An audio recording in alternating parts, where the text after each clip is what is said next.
1 second. So welcome to Resume Best Practices with Employers. My name is Mariel. I serve as one of our employee relations specialists here on our team. So we are really excited that you all are here and present and accounted for. Our Career Expo is this Friday. It will be virtual on Handshake. So make sure if you have not registered for that, you are doing that. I think this session is going to be great. So you can make sure that your resume is exactly the way it needs to be for Friday. We do send out resume bundles for students who have signed up for employer sessions to employers. So this is really important. If you all have any questions during this conversation, feel free to utilize the chat. I'll be watching the chat.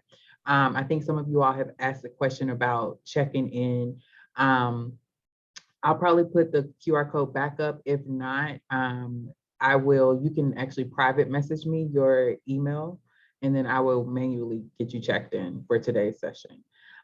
So we're gonna kick it off. I'm gonna have our amazing panel introduce themselves. I think, Sarah, I'm gonna start with you, then Hannah, and then Edgar. So if you all could introduce yourselves and say what company you're from, and just give us a little bit about who you are before we dive into the questions today. So Sarah, I'm gonna start with you.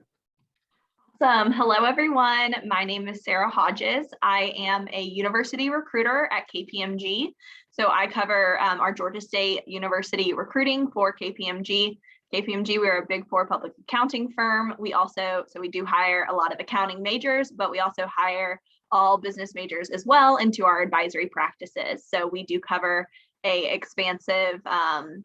we kind of have expansive services between audit, tax, and advisory. I've been with KPMG for going on 3 years now in recruiting, and then I do have 5 years of experience with recruiting in total. So I have seen a resume or two in my time. Awesome. Hannah, would you mind introducing yourself? Hi, everyone. My name is Hannah Grace. I work at Lionheart Games. We're a sister company of High Res Studios. We are looking actively for marketing people, some people to grow our publishing as we're looking to launch our first video game here in March. So we're really pushing towards that. And it's a really great opportunity. We're looking for producers, marketing people. And then if you're a programmer, also let me know. Awesome. And last but certainly not least, Edgar, could you introduce yourself? Sure. My name is Edgar Butler. I am a talent acquisition specialist for State Farm. At State Farm, many people who know us from insurance and think that that's really all we do is sell insurance, but we actually do a lot more. We have everything from marketing to accounting, finance, human resources, underwriting, claims, airplane pilots, technicians, nurses. We cover the gamut. And so I am in the relationship side. So not just fully college, but also in the nonprofit and community partners as well. I've been with State Farm now coming up on 14 years, and this is, I think, the 8th or 9th role that I've been in. So a lot of opportunity for growth in the organization. Glad to be here today. I love it. So this session is for undergraduate and graduate students. So I'm going to ask questions that relate to both populations, especially because we do have a lot of non-traditional students. So there will be some questions mixed in there. Students, if y'all have questions, I have prepared questions, but if you have questions, feel free to drop them in the chat and then we will ask our panelists. You do not have to speak unless you would like to. And if that's the case, I ask that you just raise your hand just so it makes it a little bit more orderly and we can go about it. All right, so let's jump right into it. So the first question I have is, we typically get this question a lot from undergraduate students, and it is, I'm a student preparing for an interview and I do not have the previous work experience or my experience is limited. How can I format my resume to highlight my skills? And I don't know who would like to go first on that question. I can jump in. So what I would say is, one of the things that I love the most, I'm very big on, is relationships. And so I think sometimes that is a missing opportunity when we look at completing a resume, because the relationship can do so many things, right? It can provide you with the opportunity to share your experience and skills beyond just on paper, which I'm a big proponent of, but then also it allows you to get inside information of what are they actually looking for. So the one thing about, from a college aspect, what I would always mention is don't always feel like you have to have just what we would consider formal work experience, that you had to have worked at an organization in order for that to be considered professional experience for you to put down. You have projects that you've worked on within class. You have projects that you've done from your personal aspect. You even have opportunities that you've connected with. Maybe you've done it from a volunteer aspect, but you can actually tweak that to where it's not just looking like, okay, I did this on the side as volunteer work and it really didn't mean anything. It really comes down to the experience that you have that is preparing you for the opportunity. So if you think about it on your resume, we don't ask you how much you got paid to do that job, right? So you going out and building a website for maybe your friend's side business or something, that's experience. You going out and you doing marketing for, a friend and helping them get their, social media engagement up. That's experience. So it doesn't have to just be in a formal aspect that you're looking for that experience to put down on your paper. There's many other opportunities. So again, projects, personal as well as class, volunteer work. We don't have to just put it down as volunteer work. We can put that down as experience as well. And so there's other opportunities that you have to expand that out to where you can fill it in on your resume so it doesn't look like, hey, I haven't really done anything. Classes, clubs, organizations that you're connected with, all of those things allows you to gain experience. You could be the president over a specific club. You're gaining experience, leadership skills, and those things. So it's definitely ways for you to get that out. Working with career services, they'll help you be able to pull out of those things, as well as connecting with people like myself, Hannah, and Sarah, that are actually working in the organization. And that's where I go to the relationships. We can help you look at that also. That's so good. I don't know if Hannah or Sarah, do y'all want to hop in on that? Yeah, I just want to say that using real life examples is really big. I use Twitch, or so I had these experiences, and I work at a video game company now, so that was really big on community management and having these other things like, are you in a club? Did you host an event of any sort? Were you on a team during school? Were you part of a school organization? It's really big now. Soft skills are really big. So like things like communication and collaboration. How are you getting along with your other peers? Those are becoming increasingly important. And so highlighting those in your resume as well is really important. And I think that Hannah and Edgar really covered the basis. I know a lot of students will also ask me about their part-time jobs. They're like, should I really include, I work at Starbucks, like, should I include that? And we 100% will answer that. Absolutely. That can count. That to us shows responsibility and leadership. If you're on a sports team, it could be something as simple as you're the captain of your, intramural team that you started. We want to see that. That's leadership skills. So feel free to really think outside of the box. It doesn't have to be, formal work experience. I think that there's a lot of opportunity to build it when you're still early in your career or early in your education. That's good. And I actually I saw a student put this in the chat, and this is actually going to be my next question. So perfect. The question is a one-page resume better than a more detailed and longer resume? I would answer that with a resounding yes. I do not want to receive a resume that's more than one page front only. If a 20-year experienced professional can do it, you can do it from college. We just want to see the things that are most important. And a good thing that I tell students is, you can even start with like high school experience if you are a first year, second year, but then as you gain experience, you just roll off the older experience. So I would lead that with a resounding yes, but Hannah and Edgar, I don't know if y'all have different opinions. I support that as well. One of the things that I like to tell people, especially with students nowadays, is that when you think about it from the attention spans that we have, right? Social media is built on quick hits, right? Quick videos, quick snips of things like that. It's similar in this world when we're looking at resumes, because we're getting so many candidates that are applying. We don't have the time or the luxury of time to sit there and go through like pages and pages. Now, I will say you do want to make sure that you are putting out enough that is going to show you as the most qualified candidate putting out your best experience. You don't have to cover everything.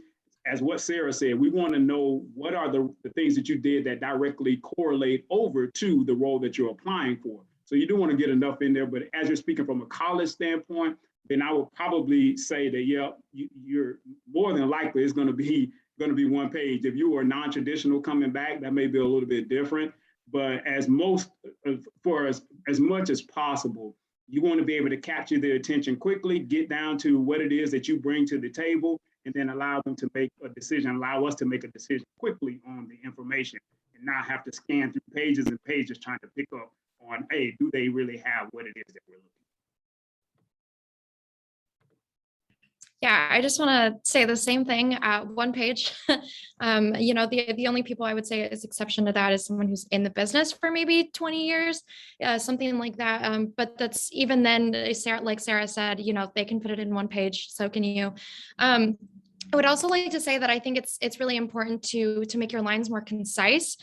Say you are running out of space and you're flowing over to another page. Make your lines under your experience less generic. So rather than received high ratings at this company, say something like received a 99% positive customer survey result, something like that. So you include your data in it as well, and that's big key points that we'll see. That's a really excellent point, Hannah. Edgar, you mentioned something about if a student is non-traditional. So I kind of want to go that route because we have students who are in their undergrad and who are grad who've been in the field or in their business for a while, or maybe they're trying to shift to different areas of interest and things of that nature. So I'm curious from you all, if a student has had several years of experience in one area, but they've come back to school to try to make that transition, what do you like to see on their resumes that may explain employment gaps or this big jump? Let's say they were in finance and now they're moving over fully to tech. What are some things that you all like to see in regards to that if they're making a shift in the area that they're going to be an expert in? So there's a couple of ways I think you could, oh, I'm sorry, go ahead, Hannah. No, sorry, you brought this up first. You should go. I think there's a couple of things that you can do that would help you out with that. One is a cover letter, right? That you can explain some of the transition piece. The other thing is like from the employment gap, I just want to throw it out there. Like, I don't want people to get caught up on the employment gap piece. I think COVID has shown us right now, we shouldn't necessarily be harping on like if a person has a gap for whatever reason, right? We've seen so many things that have went on within this last 2 years, right? Many of us, when COVID first hit, we thought we'd have been out of it by now. Mentally, it's taking a toll on people, all right? And so just from a mental aspect, some people had to take a step back. That should not be frowned upon. From the aspect of some people got laid off due to, no fault of their own, just COVID impacted so many industries that people got laid off, no fault of their own. That shouldn't be frowned upon. So the employment gap thing, just for me personally, when I'm looking at resumes, I'm not looking down on that because so many people, you had some of the people that were the best in their industry that ended up getting impacted by this, this pandemic and things that were going on. So I don't want people to get down on themselves when it comes to the employment gap piece. But as it relates to this transitioning, there's different ways you can look at that. For one, even though just because you're making a transition doesn't mean that the skills that you have are not transferable. Right. So going from one industry to the next doesn't automatically mean that, okay, well, because I'm making a whole different transition into a whole different field, like the skills that I have are not relevant anymore. That's not the case. Customer service is customer service. I don't care what department or what industry that you're in. And so that's going to be something that's transferable. So what I would want you to do is let's focus on those transferable skills that you have and show how they're continuously making you competitive as you move over into this other industry. And as you're picking up skills that are related directly to that industry, again, going back to some of the things that we talk about, projects, some of your outside work, like Hannah mentioned, some of your community involvement, there's ways that will allow you to be able to address the specific things, but then let's not lose sight of the things that are transferable over that are going to transition across any industry. And those are a lot of those soft skills, what Hannah mentioned earlier as well. Yeah, absolutely. I think going off highlighting on your resume your most relevant things first, maybe because you've made this transition in periods, they are your most recent. And so start deciding what is more important to you, this other experience that you've had in the past or the experience that's relevant to the job that you're looking for now. Maybe leave off another job that's in the past, have it on your LinkedIn. There's a lot of times where if you include your LinkedIn profile on your resume, I'm going to click on that. I'm going to see that you've had all this other experience for this many years. And because that's not relevant, it doesn't need to show up on your resume, but I'll see that you weren't just, maybe you did take a gap year, or I'll see that, you were working in other industries before that.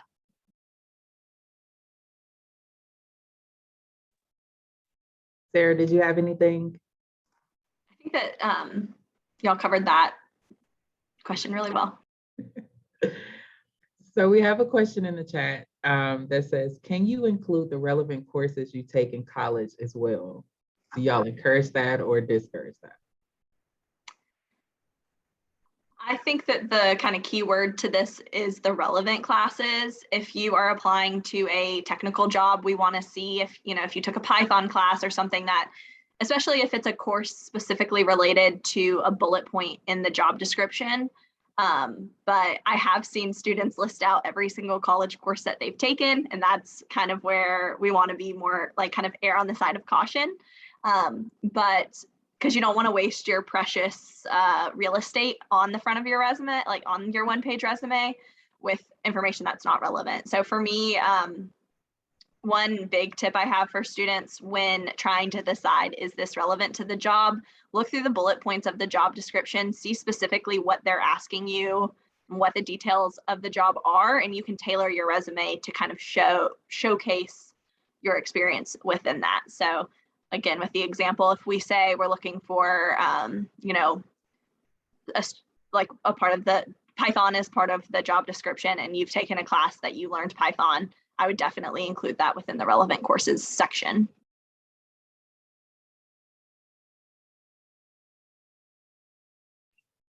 I personally would rather see projects than what classes you've taken. Again, like I said, I click on LinkedIn pages pretty often when you show me your resume and have LinkedIn, or sometimes I'll even look you up. And there's a spot in the bottom of LinkedIn that has like what classes you've taken. So if I'm really interested in, have they had this experience and it's somewhere that's not on their resume, then I'll look at your LinkedIn profile. I mean, I think especially as we move into the tech era, the meta era, whatever you decide to call it now, LinkedIn is becoming more increasingly important. And so having that resume show, these are my highlights, and then have, from there going to that LinkedIn page and showing the rest of what your skills are is going to be important. That's personally on me. I wouldn't put classes on my resume. So I'll kind of combine the two, right? Of what Hannah said as well as Sarah. Going back to what Sarah said, I think it is important that you look through that job description. And the reason why I say that is because if they say specifically that they're looking for something, now, just as Hannah mentioned, the LinkedIn is great, right? And that is another tool that many people are using, but it doesn't say that we always have to go there. The resume is right in front of us, right? That's what you use to apply with. So I think if it is in the job description that they're saying they're looking for this specifically, don't make me go hunt for it in another place when you have the opportunity to put it right in front of me with your resume, right? So if it is in that job description, I would definitely say, if they say that they want to see this specific class that you've had, whether you're applying for an internship or whatever, put it in there, put it in front of their face. That's what you're applying with the resume. So don't have them to go hunt for it, because you could miss an opportunity just because they didn't go to this other place to find it. But if it is other experiences that you want to be known, then yeah, don't waste your real estate on that which they didn't ask for, but it's still something that you feel like, hey, this could be beneficial for them to know, then definitely I would say include that in the link. That's really good advice. That was awesome, guys. So we have another question in the chat, but I think I need the student to kind of go a little bit more detail. But Sam asks, does a bachelor's degree help with a better chance of getting a job? And I just kind of want to preface this just from a career services perspective. Of course, you getting your degree does help, but I think it is what you do while you're in school that also helps you with your opportunities. So if you are trying to get internships, that gives you the bulk of a lot of your experience, and that does go a long way. So I kind of want to hear from the three of you some feedback for Sam regarding that, of what he can do while he's in school that will help him ultimately secure the job. I think overall, as far as the, does it help you get a better chance with the job? It does depend at the job at hand, right? So in my current role, just with kind of KPMG and from a campus perspective, it is a requirement that if you were to start full-time with us, that you do have at least a bachelor's degree, but that is just a requirement of the job. I did IT staffing for 2 years, where we would very willingly hire people if they've done like a boot camp or something that was kind of an alternative education. Obviously, we know everyone on this call is a student, and you are kind of like Marielle said, you're pursuing your degree. And so with things like an internship, obviously we would hire you prior to actually getting that degree confirmed. So really any job experience, it goes hand in hand. I think we would all agree that education is a wonderful thing, and taking schooling is definitely going to add to your background and skills, but there are definitely jobs where there are alternative paths as well.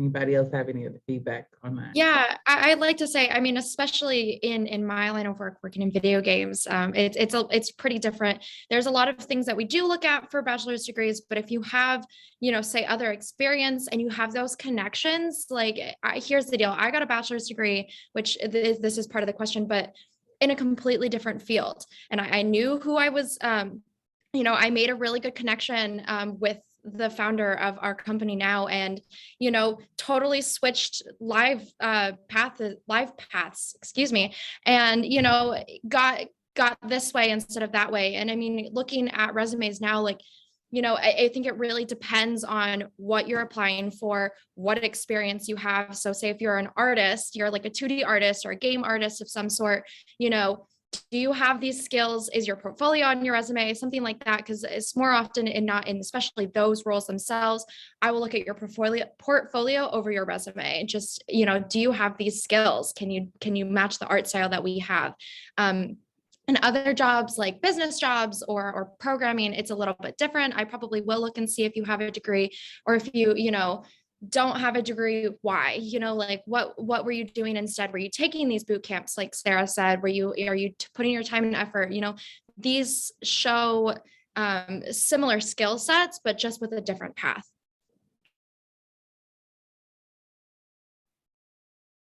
Edgar, before I jump to the next question, did you have anything to add there? I think Sarah and Hannah covered both of those.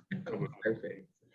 So a student asked in the chat, who should we send our resumes to just to check it out? That's what the Career Center is for. So if you're a Robinson student, we are here to help you. And actually, as a Robinson student, we have resources that help you with your resume called, Lord, my brain just went blank. We have resources for you that actually will look at your resume, give it a score, and make sure that it's appropriate for whatever your major is. I'm going to drop the link in the chat just so y'all have it. So that is a great resource. And then, of course, we also have career counselors. We have peer career counselors. We have coaches, if you're a graduate student, that can work with you as well to make sure that your resume is good to go. So you have a lot of resources. We actually have templates of resumes per major, and then also per concentration, just so it looks accordingly. So we do have Robinson templates for you if you need that. We can definitely send that out after the workshop, just so you all have it. It is going down in the chat, so I kind of want to keep pushing with some of these questions. The next question is, how can we make our skills stand out rather than using basic skills such as problem solving? Like, what are some other ways to communicate skills as opposed to the typical jargon that we see on resumes?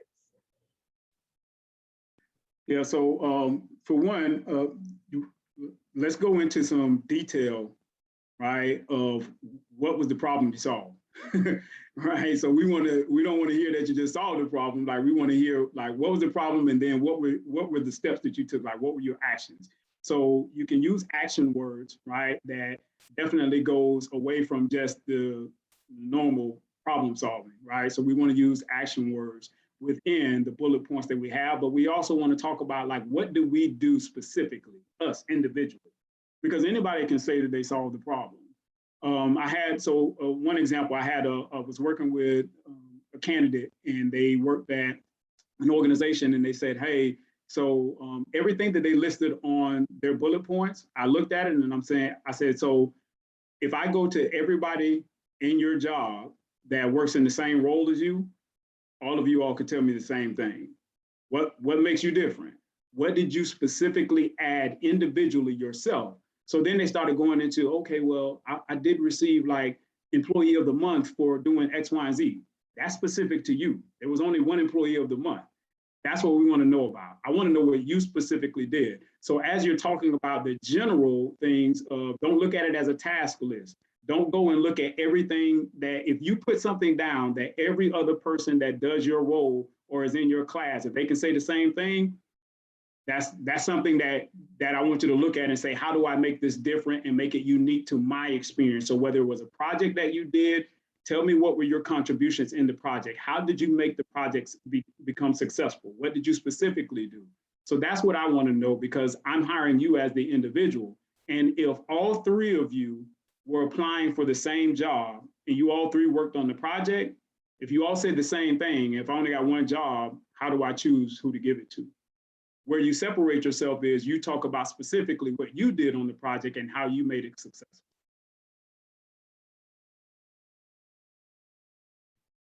I love it. And Sarah, did y'all have anything else before we jump into the next question? It's a lot of questions in the chat, so I want to try to get to as many as possible. The next question is, I have my master's degree and 3 years of work experience from India, and I see a lot of rejection males when I apply for the first full-time job here in the States.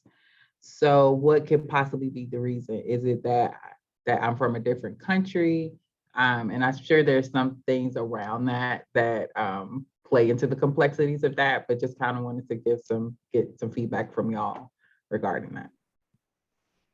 I don't mind speaking to this one a little bit. So I know with our roles, and a lot of it will depend on the company and the nature of the work that they do. We have a lot of legal compliance that we follow because we are contractors of the federal government. So we work directly with the federal government, and because of that, the federal government has different compliance laws that we must abide by.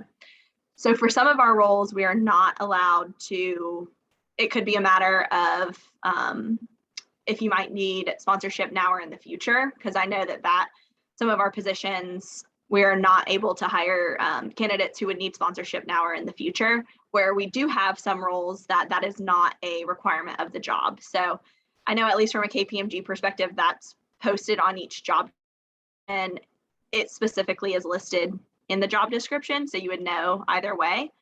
But other reasonings, I definitely would recommend, if you have previous work experience, and this doesn't matter where your experience comes from, if you have 3 years of work experience in general, you would want to just make sure to connect with the company and see if they're looking for a true entry-level position where they're looking for someone right out of school, or if they are looking for, I'm sure they would also have additional roles that are guided towards people with 1 to 3 to 5 years of experience. You just want to make sure that you're applying to the right role. And that can be tricky, right? That's going to be different company to company. That's going to be, it's different for us role to role. So it does get really confusing. And that's where I would encourage you to kind of work with the recruiter to see, where your specific circumstance could possibly fit within their organization.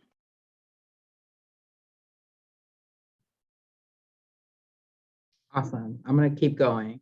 The next question, I think, is a really good one. It says, Would being overqualified, having too many degrees and experiences play against the applicant if you're applying for an internship or an entry-level job? So my question is, apply for what you're qualified for. All right. So what I kind of get from that is I'm trying to just get in, or I'm going for something that may be a little bit lower because I think it's easier to get in. I don't necessarily coach people for that. I coach you to apply for what you are qualified for. And when I say qualified doesn't mean that you have everything that we list that we're looking for. All right. So you can meet some of the criteria, because if you had everything that we're looking for, there's no need for us to train you. And I don't know many jobs that would say, look, we just bring you in and just have you to do it. We're still going to train you on certain things. So that's if you do have all of that, you meet all of the criteria, high five, like excellent. But we hire people that don't meet every one of the bullet points, right? So I want you to apply for what you are qualified for, not just what you feel like, oh, okay, no, if you feel like, hey, this position here is what I qualify for, then put in for that. So the skill set and the experience that you have, there's a company out there that needs it. So don't ever feel like you are like, I got to take less than what I'm experienced for. Right now, the market is wide open as well. Like there's so many opportunities that are out there that the overqualification piece, companies are begging for people to come in right now. Like we need people. So I don't want you to feel like I just have to. Now that's your personal preference, but I just don't want I don't want anybody to feel like, oh, I need to apply for less. The overqualified thing, again, I think if you're applying for what you're qualified for, then there shouldn't be any instances. Some companies, every company is not the same. So there are going to be people that may look at it and they say, oh, we don't want to hire you for this position because we think you may leave because we feel that you may be overqualified. Okay, but do they not have other positions in that organization that wouldn't be the case, right? That they feel that I am qualified for. So there's an opportunity out there for you. Don't ever feel like you have to go less, apply for what you're qualified. And I thought you were going to say something for that question. Were you good? Yeah, I think it's also a really big thing to point out, are these degrees in the same nature? Are these degrees spread out over a wide amount of different things? So really, if you're looking for something and they want something specific at this job, and I think it's in terms of being overqualified, I think also having these two different degrees and different experiences may play against you. Sorry, the sun is really coming out here where I am. Could possibly play against you in looking for some of these things, because the employers look at it and they say, I don't know what this person wants to do. Do they really even want to be here? Do they want to do this other thing that they've been looking for? Say I have a trumpet performance a degree, and I have a programming degree. What does this person want to do? If you're looking for an internship or an entry-level job, if that's really what you want, instead of something that you may be more qualified for, tailor that resume. Make sure that maybe you say it, but you don't go into depth about the same things. Awesome. The next question in the chat is, what are some things I can do as a freshman to make myself stand out when applying for internships? One thing I always like to remind my freshman candidates is that, one, we know that you're early in your education, so we don't necessarily expect you to have this most robust work experience, right?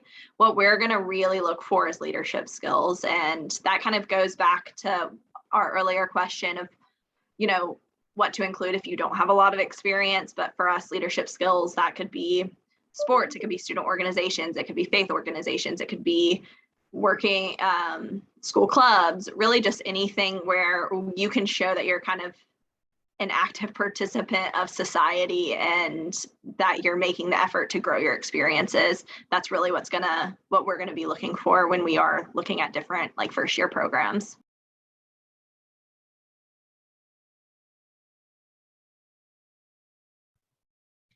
Perfect. Thank you to the student who put the name of the system VMOC in there, because my brain was not working earlier. So thank you for that. But I did put the link to VMOC in the chat. Please utilize that. That really does help you with your resume. It'll grade you, it'll help you. It can even help you, I believe, with mock interviews, and especially when in the recorded space, so you can hear yourself and practice and all of those things. So it's a really great resource. So please check that out. The next question is there a resume format that we can use to apply for similar roles? Yes, we have that for you. I'm gonna drop our email address in the chat. So just email us and then we can send you the templates actually, so you don't have to keep remaking things over. We have templates that you all can utilize for whatever your major is. Next question is, how important is GPA compared to experiences? Oh, go ahead. I'll speak high level. Again, I think this is going to differentiate by the company. As far as GPA goes, I know my company, first year out of school is where you're looking at GPA. From my understanding in recruitment, after you receive your first job out of school, GPA kind of does not matter really anymore. For example, I am personally a pretty good example of this. I will not claim to be the best student in the world. My GPA was not the highest in the world. I could not have applied to KPMG right out of school because my GPA did not meet KPMG's campus minimum requirement. As of right now, they have changed our requirements. Our GPA requirement is 3.0 to apply to campus roles. That's nationwide. Our experienced hire teams do not have that GPA requirement. And I have found that fresh out of school, that's typically when your GPA is getting looked at by companies. But I found, like, you're following jobs after that, that often GPA starts to kind of fade in importance. For us, company by company, I think a lot of companies probably do have minimum GPA requirements, but then after that, we're looking at everything else that makes up your candidacy, as long as you're meeting that original knockout. Yeah, I agree with Sarah. So it's going to depend, right, from company to company. Now, if you're asking for my personal opinion, I'm taking experience over GPA, all right, because everybody's not the best student. Like just sitting in the classroom or watching it on virtual or whatever and taking tests, like that doesn't. Everybody's not the best student. And there's another thing, right? So when you think about it, you go to your doctor, you don't ask them what their GPA was. And they have to take care of you from a life perspective, right? They could be performing surgery on you that could save your life, but you don't ask them, you don't stop and say, hey, now, what was your GPA in school? So I think when we look at it from an experience standpoint, like you could probably go to some of the top people within the organization, and some of them, they don't even remember what their GPA was. Some of them may not have had great GPAs. So now I'm not saying that it doesn't play a part, right? Or it doesn't have any weight, because again, it does depend on the organization. But if you're asking me from a personal standpoint, I want to see that you've done well within a role in a project, you have the experience there, because just because you have a great GPA doesn't also mean that you're going to be a great team member as well. So there's a balance that goes to that. If the company's asking for it, then okay, you have to meet their criteria, but that doesn't necessarily automatically mean a person is a good employee or a bad employee or wouldn't do well in an organization just because of their GPA. So that's my personal take on it. I think it also really depends on what kind of role you're looking for. And if you're a creative, I would much rather see a portfolio than a GPA. Your portfolio is going to stand out more than just about anything. If you have a 2.5 GPA, but you can draw like a madman, I'm gonna hire you because you can draw like a madman. It's something that's a little bit more niche. But I'd also really rather see you doing clubs and activities and taking outside classes than having a 4.0 GPA and not doing anything in school because you're working so hard to get that 4.0 GPA. These real life experiences are going to teach you different things that you're not going to learn in school that the school would teach you. There's just different skill sets. I love it. There's a question from an MBA student that I think is a really good one. So I want to ask this to you all. In the chat, it says, should MBA students with extensive work experience, should they even apply for internship opportunities? I think that's going to depend, right? So because some internships from some organizations, they look to convert those into full-time, So that could be an opportunity to actually get in with an organization. I know, like for us in State Farm specifically, our technology area, we're looking to convert those interns we bring in, we're looking to convert them into full time. And so that could be a great opportunity to get in full time. Now, some of the things you may want to look at is from a salary aspect, right? So coming in from an entry level, would it be better for me? Because there are certain instances to where if a person's coming in from an internship, they may not have a whole lot of room necessarily for a negotiation piece just based on what they're bringing to the table. Now, we still are going to look at the experience, but sometimes the negotiation piece outside of that, there may be a little bit more room for negotiation and different negotiation pieces on so far as benefits as well as salary that could be looked at based on your experience and you applying from the external as opposed to coming through the internship program. So I think it is it really depends. And again, every organization is not the same. So I'll continue to say over and over again is building a relationship so you can get key information like this from a recruiter that actually works in there. So if you were looking to get into Lionheart, right?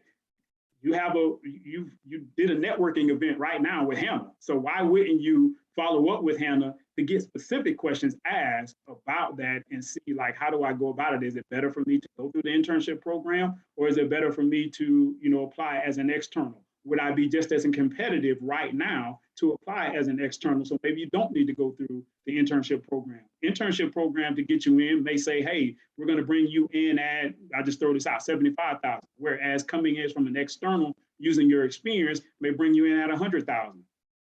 Maybe you want to compete for the external, right? And so those are different things that I would say that you will want to weigh out. And it's great to be able to connect with someone as a recruiter that you can have that one-on-one conversation with that can help guide you through the process. And if you feel like, well, hey, I know you three, but I'm not looking to apply at your companies.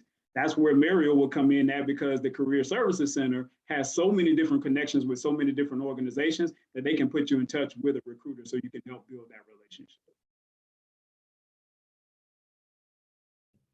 I think if you're a recruiter and you really have a candidate and you're a good recruiter and you have a candidate that seems overqualified for something and they might fit better for another role that's more senior, quote unquote, maybe it's not an internship, but it's like an associate level position.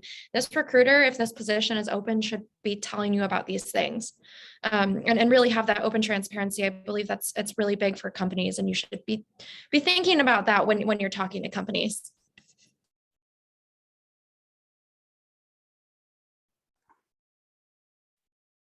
Go ahead, Sarah. Did you want to say something? Yeah, I was just going to add, the connection to the recruiter is really helpful because it does matter, again, organization to organization. Like Hannah mentioned, if you come to me and you're an MBA, but you're getting your MBA, so technically you could apply on our campus side of things. Our internships do convert to full-time roles. If you intern with us, as long as performance is there, you will receive a full-time offer to return. With that being said, our internships and our campus side are entry-level first-year roles. They do entry-level first-year work. If you're an MBA student and you had 10 years of prior work experience, I would assume that your goal is not to do entry-level first-year work. You've gotten this extra education. As an MBA, you are eligible to apply for our experienced hire roles where you could enter at a higher level. Say that be a senior associate, a manager, even a senior manager position. I'm still the campus recruiter, so I couldn't give you vast details on the intricacies of those roles, but I could at least point you in the right direction where to get plugged in for those experienced hire positions. So again, I know that it's kind of tough with all the different nuances, but work with the Career Center, like you all mentioned, they have connections to us, and then we have connections to kind of the nuances of our companies. So you do have such a strong resource being able to connect through the Career Center to help with that as well. I would chime in for the MBA student. I think it's also going to determine where you are. So if you're a student that's going back to school and you're already working full time, and this just, just to kind of enhance that, then maybe an internship may not necessarily be the best fit, but it could. I don't know. But then we have some students that are in school full time getting their MBA, and internships have been integral for them having that full time experience after they graduate. We've had quite a few graduate students who, started out as interns with certain companies and they're hired right after they graduate. So I just think it's kind of going to depend where you are. And I will say we've now encountering a lot of companies that have internships just for graduate students. So it is to match the level that you're on. So don't think that you're going to kind of be going in and like they're strategically looking for MBA students to be a part of the internship process.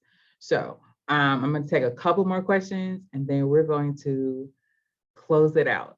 So one student asked, do I need to have managerial level experience to apply for a managerial role?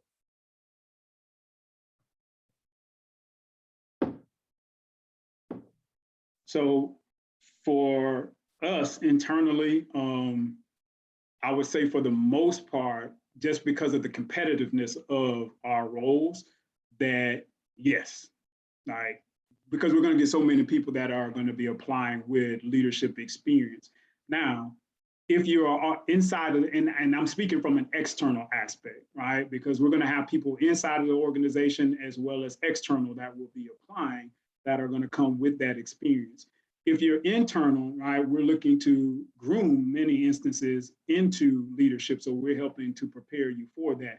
But again, that's just our organization. So going back to what Sarah was mentioning, like, there's a lot of nuances. Like some organizations, they have like leadership programs for those that are actually coming in external, just depending on maybe projects and clubs and things that you've done. You've shown leadership experience through some other aspects, not necessarily formal leadership experience, that they'll bring you into a leadership development program into an organization. So it's really going to depend on what's the setup of that organization. But I would just say from us, from State Farm, because of like we're number one in our industry and what we do.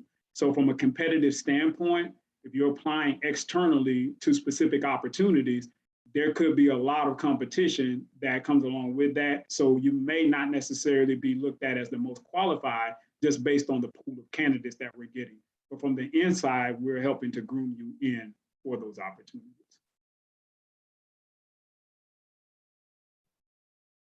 I love it.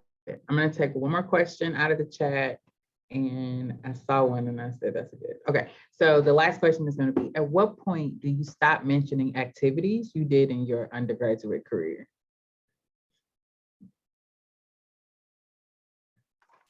I think that it's okay.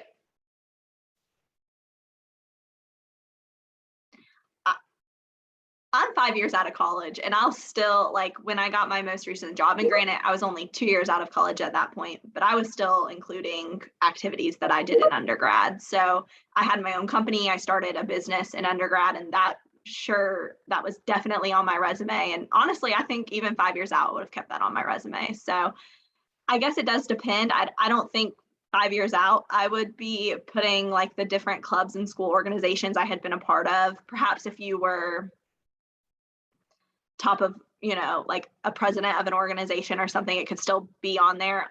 I guess too, I do always recommend role experiences on the most recent experience, and then you'll roll off the older experiences. But I feel like I didn't have a super clear answer, so I'd love to hear from Hannah or Edgar on this one too. I think it depends on the experiences, what you're applying for. If you've got enough experience, if you're 2 years out and you've had 2 other jobs because you've outgrown them, I wouldn't say you need to put your undergraduate experiences on there. If you're like me and you went to school for theater and then you got a job in HR, you don't have to I don't have to put all of my things that I did in theater, or like, maybe I might put that I ran a charity event, but I'm not going to really put that, I was in a sorority, or I'm not going to put that I was, like something like that has no relevant experience. Again, like it's really about tailoring your resume to what job you're applying for, thinking about, does this apply? Is this important? Do they even care about something like this? And sometimes they will, and sometimes they won't. So it really depends. Edgar, did you have any thoughts around that? Now, if we have other questions, we can move on. No, I think they covered it well. Awesome. I'm actually going to let that be the last question. So for me, I would like to close it out with any lasting thoughts that you all have as students are about to go into the career fair on Friday. and just any thoughts that you have around resumes and any final tips that you would like to share. The resume is not one size fits all. Right? It's not. Like you have individuals are looking at resumes. Like us, we're individuals, and the way that Hannah looks at one may not be the same as the way that I look at it or the way that Sarah looks at it. Some of that is also going to depend on the organizations that we work for and what we know that we're looking at. So again, I'm always just going to be a big proponent of just building relationships and getting that inside information from the people that are doing the hiring, the decision makers, and they can help guide you on that aspect. So some of that is going to be, you're going to try some things out and, oh, it didn't work. So you may need to tweak that resume a little bit. And that's okay. Like, you don't feel like, okay, I got to have one perfect resume and this has to work for everything that I put it in for. No, like there's going to be some tweaking along the way. Even now as a recruiter, like I still have to tweak my resume at times, right? As I'm going along, and that's okay. So you're going to make sure that you're continuously growing, and you're going to continuously be adding things and removing things from your resume, because that's all a part of you growing and developing yourself into a competitive candidate. And some of the things that some of these organizations are looking for. So don't feel like you have to have just like the perfect resume now. There's like, some standard things that you want to have on there, but there's going to be some things that you're going to continue to tweak along the way. So don't beat yourself up. Right? Opportunities are available for you. Continue to build upon it, continue to work with career services. Follow up is one of the other things that I would say. Like, you built this networking opportunity with us right now. You came, you spent your time here with us. You got our names and some information. Reach out, follow up. Don't let this be the last opportunity that you have to engage with someone that could potentially help you get to where it is that you want to go. So continue to, don't take it a step further than just this opportunity here. Right? Networking gets you to the door, but for me, relationship building gets you in the door. Yeah, I think that's super important. Like I said, like I had zero experience coming into this job, and I got it because I had a great relationship. I did really well on my interviews. That's also another thing that's really big. And I look back on my resume. I looked at it right before I came in here, and I said I would have never picked myself out from this resume. And what got me in is that relationship and having that connection with someone that was hiring people in my company. And reach out on LinkedIn, make sure it's a great message, and talk to people in the industry, have those meetings, because there's a lot of resumes that come through the door, but if you have another connection, I'm going to look at you for even a couple minutes longer than someone that I wouldn't have had that prior connection with.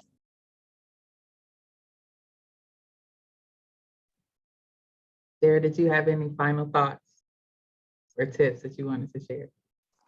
No, I think that was well covered. Okay, perfect. The thing that I would end with is, please utilize the Career Advancement Center.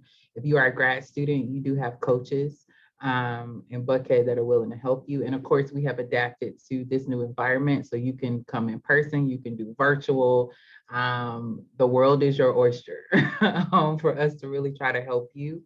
Like I said, we have a lot of resources. If you go to our website, I dropped it in the chat. So robinson.gsu.edu/CAC. You can find the templates for resumes, VMOC, and all the other resources that we do have that can help you through this process for the fair on Friday and the other fairs that we have going on. Make sure that y'all are connecting with Hannah, Sarah, and Edgar. They dropped their LinkedIn in the chat. Take Edgar's advice, follow up. It's always a great thing to do. I want to thank all three of you for taking time out of your schedules to just give us some really awesome advice around resumes and just really spending some time with us to make sure that Robinson students are putting their best foot forward. And so I really appreciate you all being here. Students, thank you all for joining in. We're going to send out the recording of this. So if you want to kind of go back and look at some of the tips, it'll be posted on our YouTube page. So that's all we got for today. Thank you to Hannah, to Sarah, to Edgar, and to all of you all for just being here today and investing in yourself. Thanks, guys. Thanks, everybody. Thank you for putting this together, Mariel. Of course. Thanks for having us. Thanks, y'all. Thanks for the opportunity.